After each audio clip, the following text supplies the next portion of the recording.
دغه اودس چل رنبه خودله او جناب رسول الله صلی الله علیه وسلم ته جبرئیل علیه السلام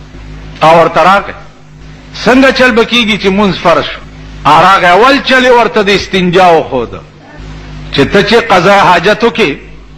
نو استنجا به داسې کوي لوټه سره او بو سره ولا بیا به داسې وکړي چې استنجا وکړي د پیغمبر دی حکیمانه طبیعت ته وګوره او د قدرت دی خصوصي مهربانۍ ته وګوره ته چې استنجا وکړي نو بیا به د اوبو چڼکا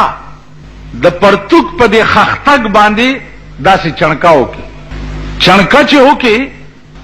دې کې براز دای چې کېدې شي بعضې سړي ته شک شي چې مانا تش متیازو ساس کې ووتو نو هغه وهم چې دی هغه به ستا دماغو کې نه راځي ځکه ته به وایې چې دا چڼکه ما په دې پرتوک باندې په خپله کړې ده دا هغه لوندوالی دی د متیازو نه دی دا چل هم جبرائیل علیه السلام ورته ښودلی بیا به ته مخکې یا رستو مونځ څنګه کوې رسول الله صلی الله علیه وسلم سره 2-3 ورځې جبرائیل تیرې کړې او بیا ورته چلو خود چې مخکې ولاړې قرت به داسې وي چې رستو ولاړې داسې چل بکې دغه طور و طریقه د مونځ جبرئیل علیه السلام چې وښوده نو مونځ بیا په 3 اوقاتو کې شوی دی اول وخت مثلا ماسپخین چې زوال وشي دا لومبنی وخت دی د ماسپخین بیا سوری چې د سړي یکچندی ته ورسي دا دویم وخت دی بیا سوری چې یو نیم چندی ته ورسي دا دریم وخت دی تر دغه وخته پورې مونځ کیږي چې دوچندی ته ورسي بیا مازدیګر داخل شي دې کې د ائمهو سره لږ اختلاف نو په 3 وخته کې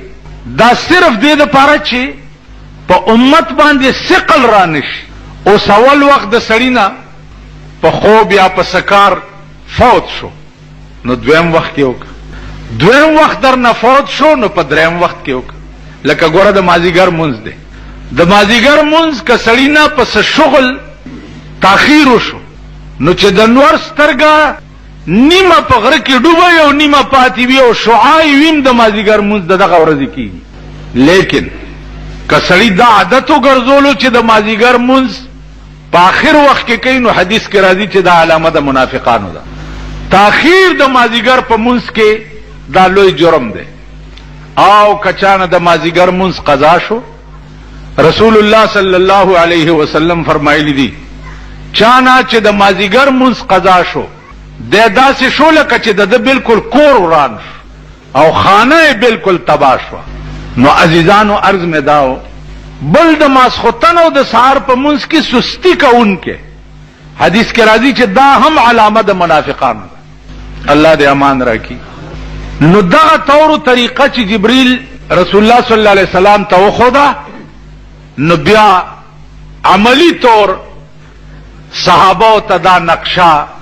پیغمبر خودل شروع کړ نو خپل عمل بکولو او صحابه ته به دا خود نو گویا دا اقیم الصلاة تفسیر چې ده دا عمل د پیغمبر او قول د پیغمبر دا د دې تفسیر دی اوس که د پیغمبر عمل او حدیث ته کټ کې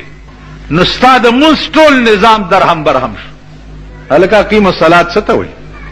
تاسو خیال را دا هم په دې ملک یو سوچه سمجه سکیم دی لکه زمونږ دا ملک مبارک چې دی دې کې هر یو کار چې روزي نو سکیم لاندې روزي هر یو کار چې لکه یو